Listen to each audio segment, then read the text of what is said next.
Bonjour à toutes et à tous, c'est Ahmed, j'espère que vous allez bien, j'espère que vous avez apprécié la vidéo d'hier avec Shabbat Sham de Wak Welly. Il y a eu beaucoup de questions, donc je vais directement leur envoyer, comme ça ils pourraient y répondre très précisément et je vous ferai un retour directement sur le Discord des rois du marché ou sinon en live si vous me posez la question. On va parler Bitcoin. Il y avait un petit setup temporel qui a été activé, j'en ai partagé hier juste avant 18h et c'était 18h. L'activation jusqu'à 22h. Si on n'avait pas un breakout aussi à ce moment-là, je ne le jouais pas, je l'ai joué et je suis en train donc de le jouer. Je m'attendais un petit peu plus de force en cette fin de journée d'hier. Finalement, c'est pas vraiment ce que je suis en train d'observer. Est-ce que ça veut dire que celui-ci est invalidé? Non.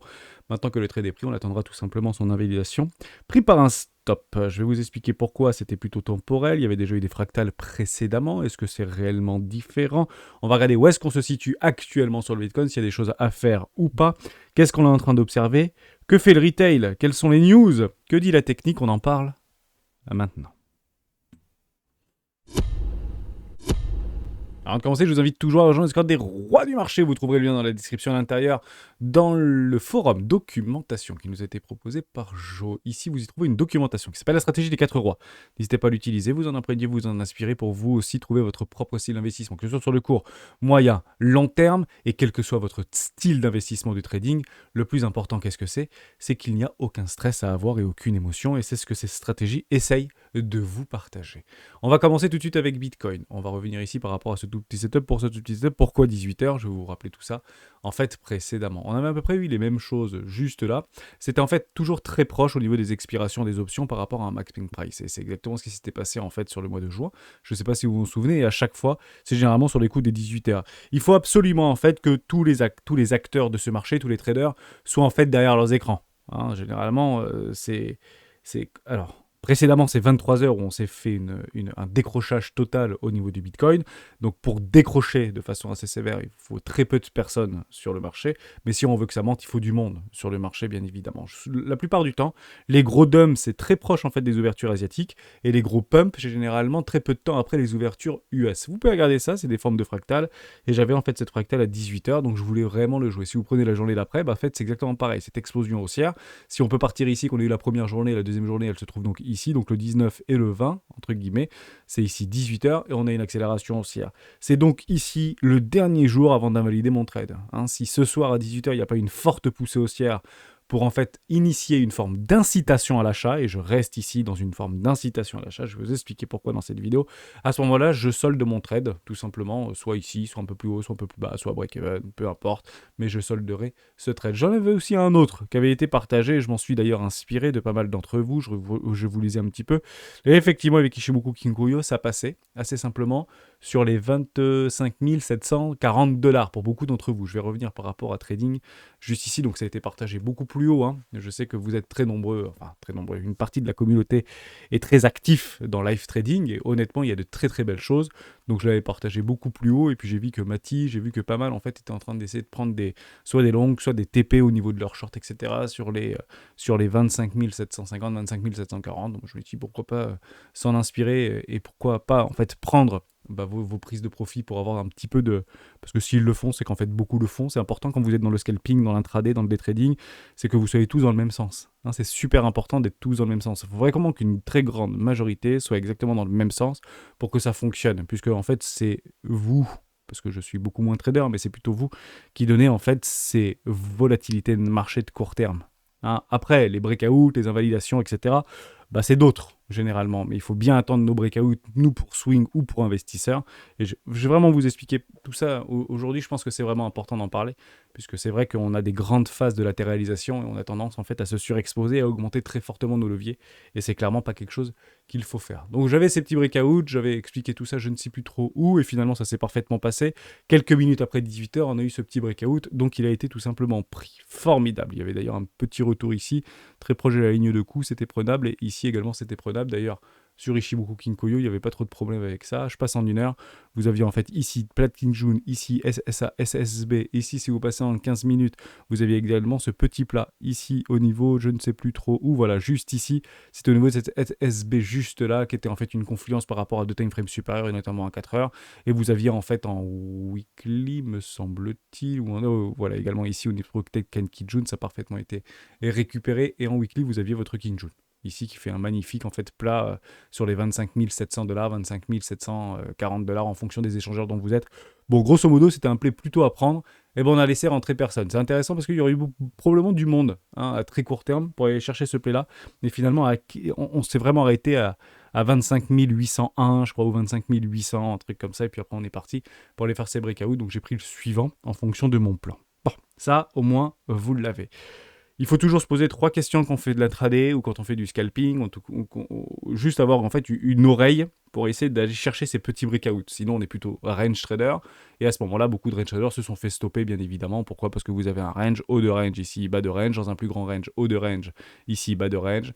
Et puis, c'est pas plus compliqué que ça, en réalité. Donc, on vend les hauts de range, on achète les bas de range, ou on vend les hauts de range. On est arrivé sur un haut de range par rapport à cette tout petit POC ici au niveau de la liquidité sur cette petite bougie ici. On va chercher les bas de range, juste ce petit POC ici par rapport à ces prises de liquidité. Et actuellement, je suis sur l'index. OK pour ça, hein, super important. Donc, haut de range, bas de range, haut de range, bas de range. Maintenant, ce que j'attends moi d'ici 18h, qu'est-ce que c'est ? C'est une accélération haussière pour aller nous chercher une extension de 5 ou une grande 4 ou une grande tout ce que vous voulez par rapport à des Iotis. Les invalidations, qu'est-ce que c'est ? C'est toujours les mêmes. Ce sera ici les 29 680 $, me semble-t-il, pour beaucoup d'héliotistes. Je pense que c'est ici votre invalidation. Et si vous voulez une invalidation intégrale, c'est ici les 30 200 $. Comme ça, les héliotistes, vous avez vos invalidations de plan bear. En somme, ça veut dire quoi ? Ça veut dire que si vous êtes plutôt swing ou investisseur, c'est extrêmement difficile d'acheter là-dedans. Je vous le dis franchement, c'est très dur. Pourquoi ? Parce que tous les swing traders qui se respectent achètent de la liquidité. Et actuellement, nous n'avons pas pris de la liquidité. On est parti dégommer du boule, c'est un fait, mais la grande liquidité se trouve juste en dessous, dépressée dans l'eau. Ça, c'est super important. Donc, si vous êtes très agressif et vous avez envie en fait d'aller piquer, toper, prendre la liquidité de swing sur des creux, bah en fait, c'est pas ici qu'il faut le faire. C'est ici qu'il faut le faire. Ici, je suis range trader. Ici, je suis swing trader. Très important. Choisissez bien votre profil. C'est super important parce que c'est pas du tout le même style et c'est pas du tout les mêmes conditions que vous allez attendre. Ok ? Si vous êtes scalper, range trader, day trader, ce que vous voulez, et ben vous rentrez plus dans des petites time frames et vous avez des plays soit temporels par rapport à des 1. Que fait le retail ? C'est toujours la même chose. Il faut regarder ce que fait le retail. Le retail, en fait, était relativement en dehors du marché. Ça a tout petit peu monté ici sur cette. Vraiment, c'était très très léger, mais bon, ça reste complètement les chaussettes. Sur des toutes petites time frames, vous avez un tout petit peu plus de retail qui était un peu plus engagé, etc. Mais en fait, ils ont vendu extrêmement vite. On le voit très bien ici. Hein, si vous prenez cette petite hausse, regardez, hein, c'est assez sympa. Que fait le retail ici ? Hop, ici, je suis passé en 1 heure. Vous avez les breakouts, on vient chercher quasiment les 27 000 $. Et en fait, que font les gens ? En fait, on vend très très vite. Vous voyez, on a très peur très très vite. Ça, on peut le faire en fait très longtemps. C'est très intéressant à observer, puisque c'est généralement des conditions de marché où le prix s'apprécie, donc il y a une pression acheteuse, notamment sur le spot. Ça, on le remarque par rapport à quoi ? Par rapport au CBD, qui a très très vite en fait décroché ici, mais ça a été soutenu, probablement par des mains fortes ici, par des personnes qui prennent le creux. Et puis en fait, vous pouvez revoir en fait les open interest qui vont se réapprécier, le prix qui va se réapprécier, puis redescendre. Et en fait, on serait potentiellement dans une espèce de creux un petit peu comme ça, creux ascendant, lot ascendant, avant d'avoir une réelle direction, soit haussière, soit retour bas de range, éventuellement chercher les 25 000 $.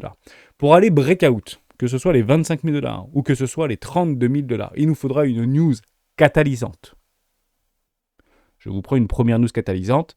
Binance is a scam. Alors, il y a beaucoup de choses sur Twitter. D'ailleurs, je ne voulais pas partager sur le petit fil d'actualité, mais je viens de le voir passer par rapport à un trade qui a été très bien réalisé sur Twitter. Je vais vous le mettre comme quoi, en fait, c'était ces fameux prix de liquidation. C'est plutôt un hacker qui avait piqué pour 200 millions de $. Il s'en est fait exploser une partie, etc. Donc, ça va plus tourner dans ce sens-là. Donc, ce n'est clairement pas CZ, sauf si c'est CZ qui a lui-même hacké son propre exchange. Enfin, vous avez compris un peu l'idée pour piquer des BNB.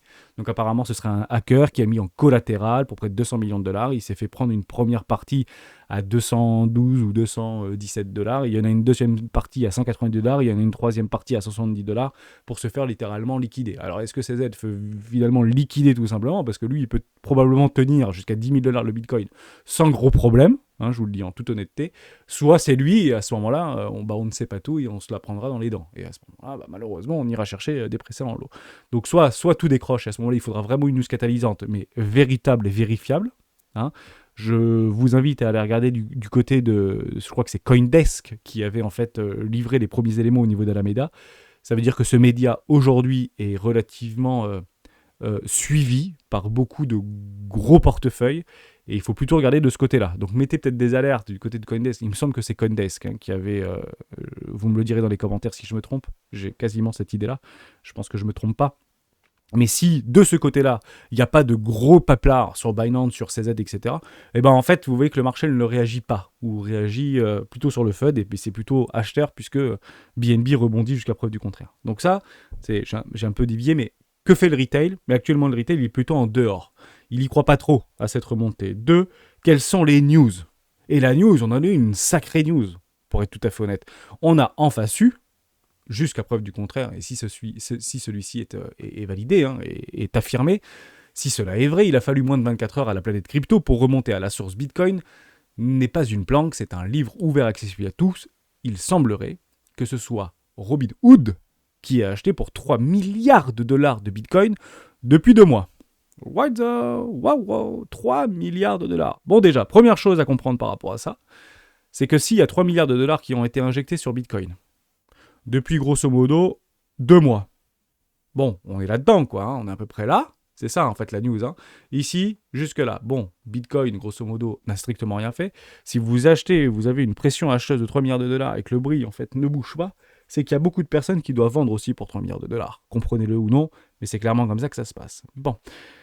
La deuxième chose, c'est déjà ça, on est en train d'observer clairement une période de distribution. Donc c'est des phases de distribution. On le savait, je pensais que ça allait être un petit peu plus haut.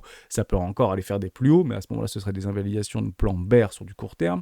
Mais il faut comprendre aussi, c'est que les 750 millions, enfin, grand maximum, parce que c'est clairement pas 750 millions de dollars vis-à-vis de Saylor, ça va pas faire grand-chose sur le marché. Si on a réussi, en fait, comment on dit ça, le terme exact, c'est absorber 3 milliards de dollars de pression acheteuse au marché, il semblerait, on pense, au niveau de Robinhood. Intéressant. Il semblerait aussi que 75% des volumes actuellement sur Coinbase soient réalisés par des institutionnels. C'est pour ça qu'on a pensé que c'était BlackRock qui a acheté beaucoup de Bitcoin, notamment sur Coinbase, puisque ça vient de paraître. 75% des volumes actuellement sur Coinbase sont réalisés par des institutionnels. Formidable! Ils savent comment acheter, sachez-le aussi, ils sauront comment vendre. Et bien évidemment, ils l'enverront là où ils veulent le prix, mais à un moment donné, ils finiront bien par vendre. Dès lors, on a ce deuxième point, quelle est la news? Et c'était Robinhood. Et cette news-là, finalement, n'a strictement rien fait. Elle n'a rien fait. Voilà. On n'a fait que dalle. On sait la news, c'est Robinhood, tout le monde s'en fiche. La troisième chose, c'est que dit la technique? Toujours la même chose, que dit la technique? Ishimoku, les indicateurs, les structures, les niveaux de prix également, c'est super important de le redire. Mais actuellement, on est où? On est sur un premier arrêt de tout le précédent mouvement dans un bas de canal. Bas de range. Bas de range ici, haut de range ici. Donc on recherchera plutôt des achats. Donc il y a une pression acheteuse naturelle par rapport à ça. Au niveau des structures, on a eu des petits W daily qui se sont positionnés, des petits W dans des petits W dans des petits W dans un joli petit W daily. Formidable. Breakout, validé oui, ça y est. Maintenant, ceux qui sont plutôt sur des time frames daily, weekly, etc., ont un play ici, puisqu'on a bien en fait capturé et clôturé au-dessus des précédents high. Dès lors, tous les vendeurs qui sont positionnés là-dedans sont piégés. L'objectif, ce sont de les liquider. On devrait donc aller liquider ces gens-là. Dès lors, vous prenez le max volume. Le max volume se trouve toujours au milieu d'un range. Généralement, c'est là où le resale se positionne au milieu d'un range et ne joue pas les extrêmes. Donc, vous allez chercher quoi? Les leviers x100, c'est terminé. Enfin, les x50, c'est terminé. x30, on peut partir du principe que c'est quasiment terminé pour la majorité. On va chercher donc ici les x20, ici les x10. Et je m'arrête moi personnellement au x10 et je prendrai sur les x10. C'est bête à dire, mais historiquement, la plupart des traders amateurs ou des traders en général ont des leviers x10. C'est simple, c'est rond, c'est efficace.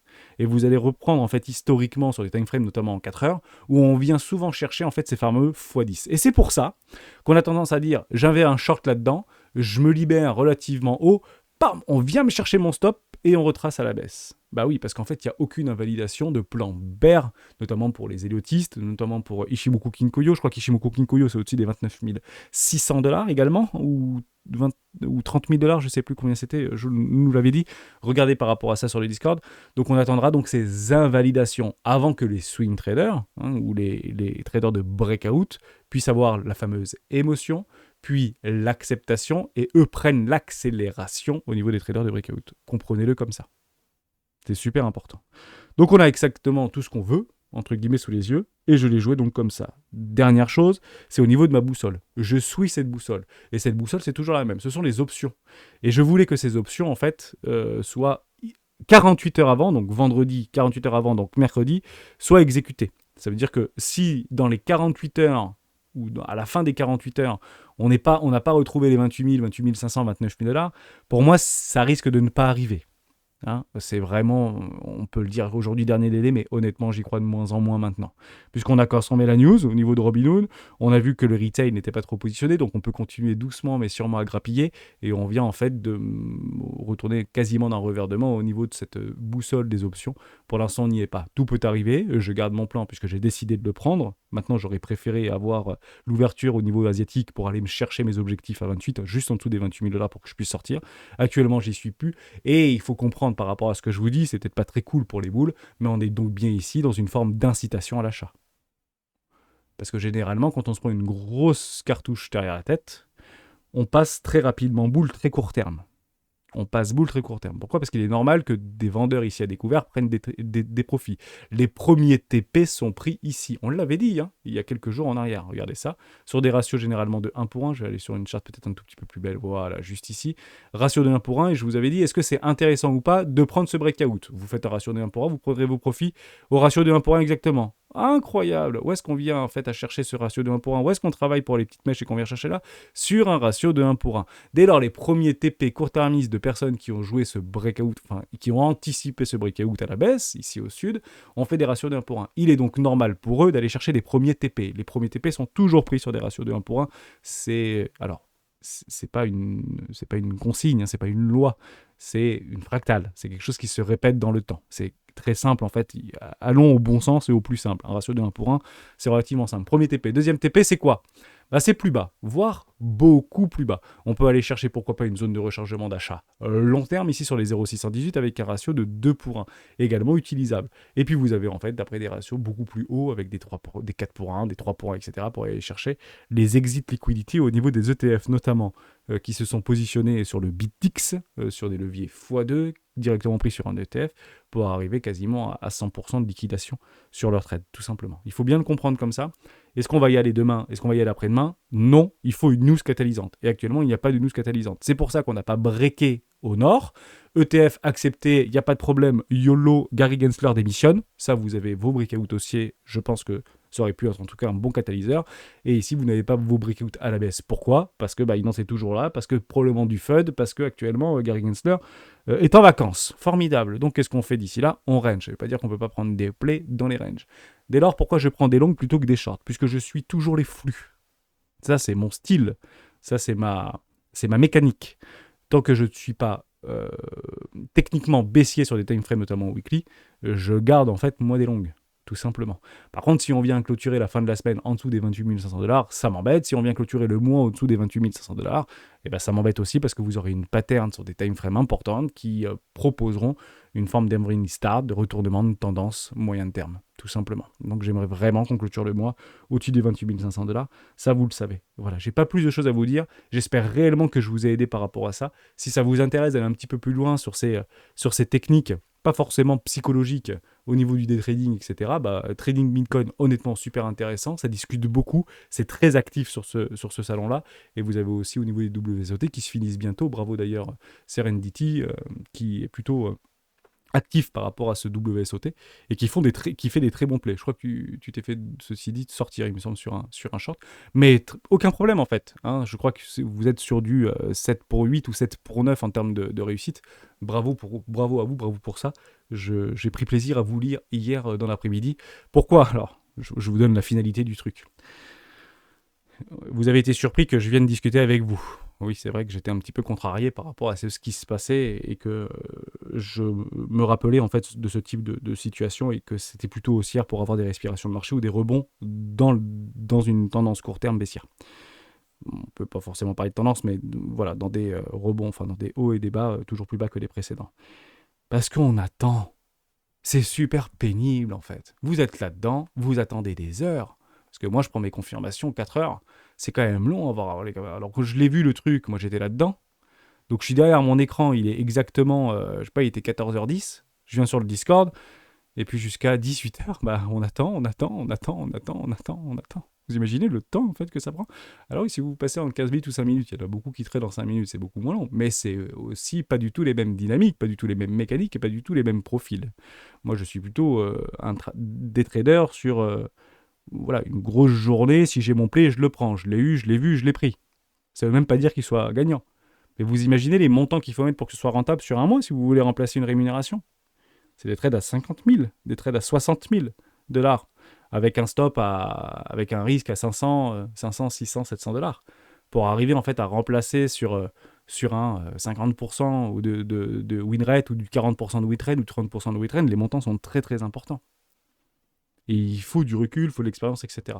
C'est pour ça que je le fais plus, parce que j'ai plus envie de mettre ces montants-là, puisque sur les marchés crypto qui sont tellement volatiles, la meilleure chose à faire la plupart du temps, c'est strictement rien faire. Donc ces 50 000 là, je préfère les mettre dans 4 cryptos que je pense a peut-être un intérêt, notamment en spot, et ça me donne donc ma transition. Je vous prends un exemple, moi je regarde AVAX. Actuellement, je me suis dit, bah, plutôt que de trader avec des gros montants, bah, on peut peut-être aller faire un petit tour sur AVAX, parce que tout le monde est en train de dire qu'il part dans les chaussettes. Donc j'hésite à regarder si je peux prendre des plays ici en spot plutôt que d'aller faire du trade. C'est une autre direction, mais ça peut être intéressant tout en suivant mon plan, bien évidemment, parce qu'il est quand même sacrément malmené, notre ami Avax, et je comprends pas trop pourquoi. Bon. Dès lors, on parle beaucoup de recherche fondamentale, qui sont les investisseurs, qui sont les utilisateurs et qui sont les fondateurs. Ça, c'est, si vous voulez, le minimum syndical. Maintenant, il faut aller plus loin. La deuxième étape de la recherche fondamentale, c'est que font les fondateurs, que font les utilisateurs et que font les investisseurs. C'est ça qui est important. Et quelles sont en fait leurs conditions? Est-ce qu'il y a du vesting? Est-ce qu'il y a du lockout? Est-ce qu'il y a des blocages? Est-ce qu'il y a des rewards? Est-ce qu'il y a etc., etc., etc. Et ça, vous avez un super site. Je peux vous le redonner juste après, parce qu'il y a une news qui est passée. C'est pour ça que je suis tombé sur cette news, puisque j'ai cherché Avax, pour me remettre un petit peu dans le truc, avant toujours de prendre des positions là-dedans spéculatives. Hein. Bah, en fait, je refais une petite recherche fondamentale pour dire est-ce que je me gourre, est-ce que je me gourre pas, est-ce que je suis dans le bon train ou est-ce que je suis pas dans le bon train. Donc il y a ça qui vient de passer. Avalanche, Lido, Yield Guild Games vont débloquer au total plus de 120 millions de dollars de jetons. Ok, donc ça c'est une news. On est bien d'accord que la rumeur, c'est le temps d'arriver à la news. Donc maintenant qu'on le sait, et la rumeur en fait elle est déjà là avant l'émission même du jeton. Parce que généralement, c'est dans des périodes de vesting ou des personnes de libération, pour la team, pour des drops, pour les investisseurs des premières heures, etc. Tout ça, c'est déjà calculé en amont. 120 millions de dollars. Donc, on peut partir du principe qu'il y aura une pression vendeuse d'ici quelques semaines, notamment sur Avax, sur Lido ou sur d'autres projets. Où est-ce qu'on peut aller chercher ces trucs-là? On peut aller chercher là-bas. En réalité, vous avez un super site qui s'appelle Dropstab. Donc allez-y sur Dropstab, puisque je l'utilise, on l'utilisait pas mal en fait il y a quelques mois en arrière, c'est qu'on a fait beaucoup moins de recherche fondamentale, on va en faire beaucoup plus à partir de la rentrée, on va donc aller chercher Avax. Et Avax Avalanche, il y a peut-être des trucs intéressants. Au niveau du fundraising, ça veut dire à combien sont les premiers investisseurs des premières heures par rapport à ce niveau de prix historiquement. Donc on voit par exemple que l'option 1A du public sale, ils sont à x20. On voit que l'option 2 sont à x20. On voit que l'option B du public sale sont à x12. Les premiers des premiers. On peut partir du principe que ces gens-là ont probablement déjà vendu. Est-ce qu'il y en a qui sont beaucoup plus récentes ou pas? Non. On voit du 2019, on voit des x30 pour les side runes, x30 à peu près depuis 2019. Mais vous imaginez que si aujourd'hui ils sont à x30, ils étaient à combien en fait il y a 2 ans en arrière? Ils étaient à x600, x300, x400. C'est ça la vérité. Et donc vous avez une pression vendeuse qui se fait de façon naturelle par rapport à les déblocages notamment du vesting. Actuellement, est-ce qu'il y en a ou pas bientôt? On va regarder Team. C'est quasiment tout à fait... il y aura une lock de 4,5 millions d'AVAX. Actuellement, c'est 10 $, donc ça fait quand même pas mal d'argent dans 28 jours. Eh oui. Vous avez également d'autres petits jours, une lock, une 28 jours. Bah voilà, 28 jours, formidable. Stratégique Partner, dans 28 jours, 2,5 millions d'AVAX. Donc 23 millions de dollars, ça fait à peu près au niveau 65,65% de la market cap. Vous avez du knock dans 28 jours. Ça sera débloqué. Donc vous voyez que ça, c'est une pression vendeuse. Alors beaucoup vont être utilisés pour payer les salaires, beaucoup vont pour payer les développeurs, pour payer la communication, pour payer tout ce que vous voulez par rapport à la commune ou par rapport à la fondation. Peut-être la fondation, il y a aussi d'une log de 1,67 million au niveau de la fondation, etc. Vous avez compris que dans 30 jours au niveau d'Avax, il y a une pression vendeur assez importante qui ne sera très probablement pas absorbée par le marché actuellement. Pourquoi ?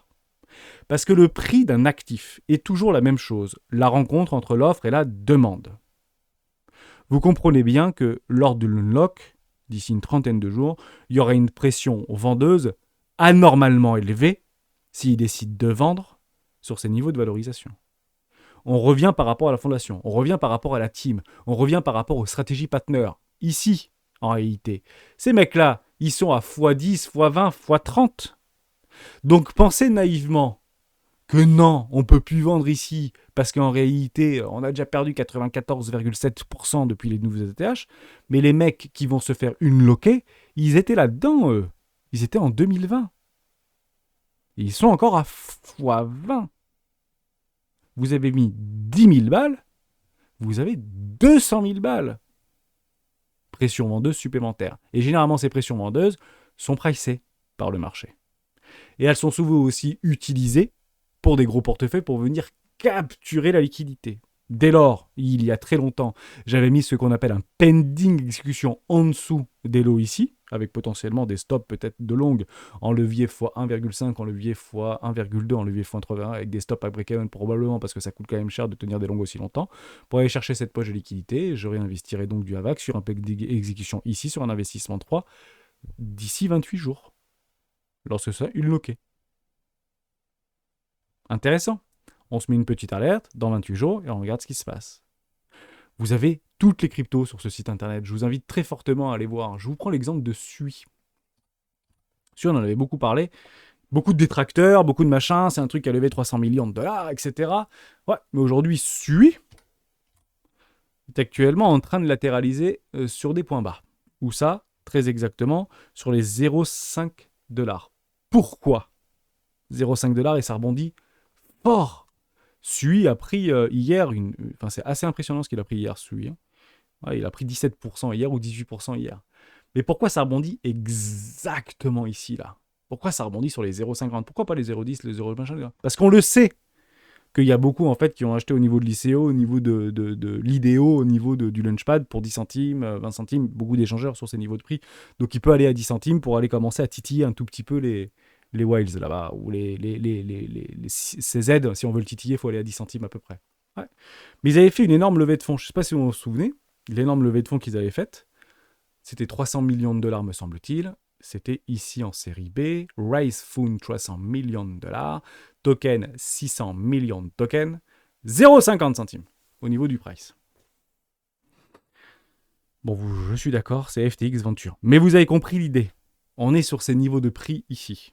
Et il est d'ailleurs possible, peut-être, hein, mais il y a une personne comme de vesting, que lorsqu'il y aura vesting de la série B au niveau de FTX Venture qui était dedans, je pense qu'ils vont liquider pour pouvoir relancer un petit peu leur FTX plateforme, qui sera très probablement pas du même nom, mais il y a encore de la thune en fait là-bas. Donc je ne sais pas, il faudra d'ailleurs regarder, peut-être que je me trompe, hein, peut-être que ça a déjà été... c'est peut-être été validé, remboursé, etc. J'en doute très personnellement, parce que généralement, si vous avez investi dedans, vous avez investi dedans, et puis il faut attendre tout simplement les périodes de vesting. Mais vous en avez pas mal qui sont déjà à public sale IDEO sur OKEx à x20, par exemple. Pour ceux qui ont réussi à le choper à 3 centimes, soyez complètement rassurés par rapport à ça, 0,03 centimes ou 0,010 centimes ou 0,1 centime par rapport au public sale de OKEx, etc. Généralement, il faut bloquer un gros montant, donc c'est toujours les plus grosses baleines qui ont ce type de choses en premier, etc. Et ils n'attendent pas pour le vendre, et je pense qu'ils ont quasiment tous déjà vendu avec des valorisations plus importantes bien avant. Hein. C'est toujours pareil, hein, ça a été introduit là-dedans, là, sur les 1 $. Aujourd'hui, c'est moitié prix. Bon, vous avez compris qu'ils étaient à x40 là-dedans. Ils ont tout dégueulé. Ils font ça en permanence. Donc, la pression vendeuse est toujours très importante. Faites attention à ces launchpads. Faites très attention à ça. C'est un attrape retail. C'est toujours la même chose. Et on vous met des magnifiques trucs. Franchement, je balance sur Bybit parce qu'ils vous mettent du 200% de reward, 200% de earn, etc. pendant une semaine, etc. Ouais, bien sûr. Donc, achète tes trucs et puis mets le 200% et ton truc, il a perdu 90% l'espace d'une semaine. Donc, faites très attention par rapport à ça. Généralement, c'est un attrape retail. Et bien évidemment, pourquoi ? Je vous explique tout simplement le mécanisme. Il ne faut pas sortir en fait des plus hautes écoles pour comprendre. C'est que quand en fait vous avez un projet qui demande à être listé sur un échangeur, l'échangeur prend beaucoup d'argent. Hein, c'est pas moins. Je pense que sur Bybit c'est pas loin des 5 ou 6 millions de dollars. Je pense que sur Binance c'était pas loin des 20 millions de dollars il y a encore quelques mois en arrière. Donc déjà tu prends une grosse partie en token par rapport à ça.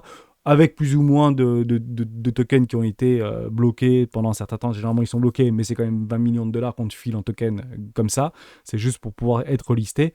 Mais eux, en échange, te promettent en fait de la liquidité. Et ouais, ils te promettent de la liquidité. Donc, comment ils amènent la liquidité? Bah, ils prennent un petit drapeau pour dire vous allez prendre 300% pendant une semaine ou 300% pendant un mois. Mais c'est maintenant, tout de suite, le Launchpad.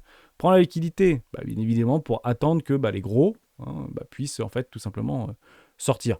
Il n'y en a pas beaucoup qui sortent. Hein. Généralement, c'est des toutes petites fractions de tokens en réalité qui vont être libérés sur les premiers temps, etc. Mais ça fait quand même beaucoup d'argent pour au moins sortir nettement au-dessus au niveau des frais. En tout cas, rentrer dans nos frais pour les plus gros investisseurs. Maintenant, on va regarder donc les périodes de vesting. Il y a des trucs qui vont se débloquer bientôt ou pas très probablement. Au niveau des market makers, il y a des trucs qui vont se passer dans très peu de temps. Je ne sais pas, dans 71 jours, formidable. Vous avez 336 millions de SUI qui vont être libérés. Vous en avez des énormes. Regardez. Waouh. On va regarder, je ne sais plus où. Dans 10 jours, vous avez 34 millions de SUI qui vont être libérés, 0,35% du REIT. Ah, voilà, vous avez une lock. On aurait pu le voir juste avant, mais je crois que j'avais plus ça sur Avax, mais non, on l'a sur SUI. Allez, une lock, c'est parti. 20 millions le 3 septembre, octobre, 20 millions, novembre, 776 millions. Valeur actuelle. Eh oui, une lock de 1,2 milliard de SUI qui vont être libérés. C'est 12% du supply, le 3 novembre. Je ne sais pas si on avait déjà fait cet exercice, mais notez-le, bon sang. Notez-le. Parce que si vous voulez en fait jouer du SUI maintenant pour essayer d'avoir des retours pour mois d'octobre et que vous vous retrouvez en fait à moins 80%, parce que ça va à un moment donné, ça va être pricé. Hein. C'est une lock. Le 3 novembre. Il va falloir l'aspirer le truc. Hein. Alors vous avez raison. Peut-être que ceci, qui fait partie des rounds 4, early contributeurs, etc., formidable. Alors généralement les early contributeurs, ils vont probablement lâcher. Moi je vous le dis, Seria également vont probablement lâcher. Les market makers, peut-être pas. Et General Public, peut-être pas si ça monte. Et c'est pour ça en fait que quelques mois avant, vous pouvez voir des choses comme ça. On fait peuple court. Avant le 3 novembre, bien évidemment. Et après, on commence à faire des structures comme ça. Et l'objectif, lorsqu'on libère des tokens, c'est pas qu'on soit dans la montée, c'est qu'on soit dans les dips. Parce que généralement, les gens achètent toujours les dips. Sauf que si vous achetez le dip le 4 novembre, je dis une bêtise, partez du principe que vous allez vous prendre un sacré seau d'eau sur la tronche. Mais on ne le voit pas, ça. On ne va pas faire forcément ces recherches fondamentales. Donc prenez-le, notez-le. Ici, on se prend un seau d'eau sur la tronche avec des glaçons. Donc si vous voulez le jouer, vous le jouez avant. Oui, sur du court terme, vous avez des magnifiques petits plays avec des W daily, voire quasiment un W weekly, qui nous donnent systématiquement des ratios de quoi? De 1 pour 1. C'est pas moi qui les invente, hein, c'est comme ça, c'est la charte. Des ratios de 1 pour 1 pour les TP numéro 1. On va pas se mentir, c'est toujours la même mécanique. Regardez ça, ça marche super bien. On peut aller chercher un play sur les 0,71, aucun problème avec ça. Est-ce que ça fonctionne? Oui, ça fonctionne. Allez, on se fait des copier-coller par rapport à ces petits ratios W ici. On va chercher le plus bas et on va chercher des extensions de 1 pour 1. Pas bien marché. Ceci étant dit, on peut aller le chercher peut-être un peu plus bas. Ici, à mon avis, il n'est pas validé. Ok, bon, celui-là n'a pas marché. Est-ce que celui-là a marché? Celui-là plus. Ah oui, celui-là largement, pour le coup. Je crois que même celui-là a marché. Au-dessus, sur un ratio, je pense, de 1 pour 1.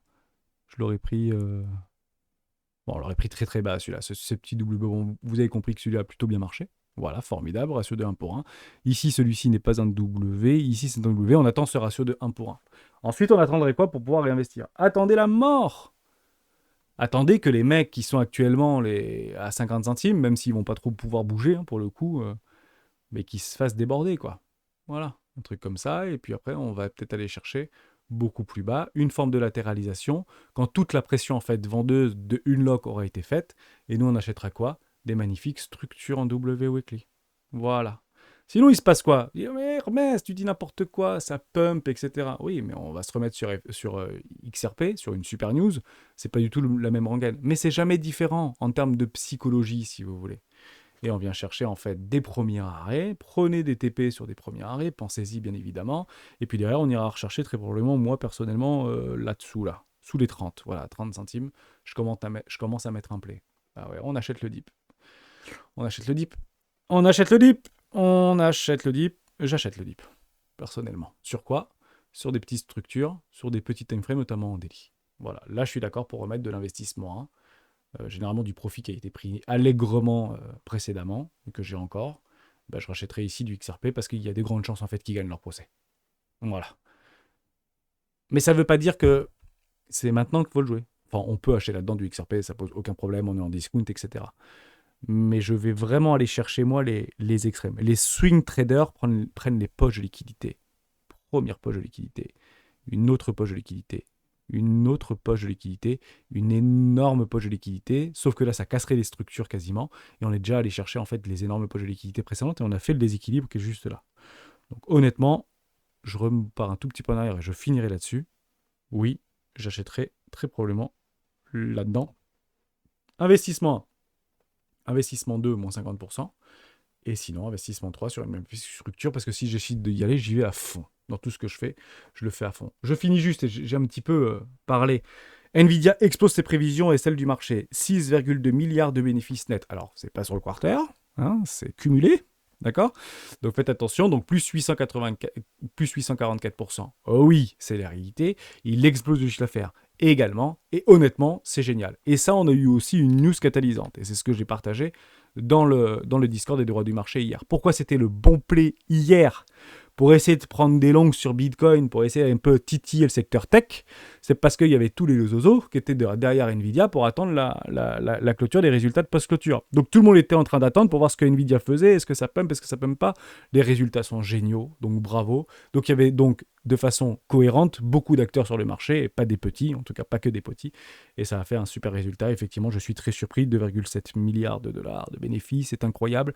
Honnêtement, si vous faites des trucs pareils, c'est que vous les vendez cher vos trucs et vous les payez pas cher. Enfin, en tout cas, moins cher. Donc bravo pour Nvidia, ce type de choses ne dure jamais. Nvidia n'aura pas la primeur sur les 30 dernières années sur leur technologie par rapport à l'intelligence artificielle. Je vous le dis. Donc c'est exactement les mêmes trucs qu'on est en train de nous vendre de façon cyclique. Ils sont à la pointe de la technologie. Oui, ils sont au-dessus des Chinois, il n'y a pas de problème.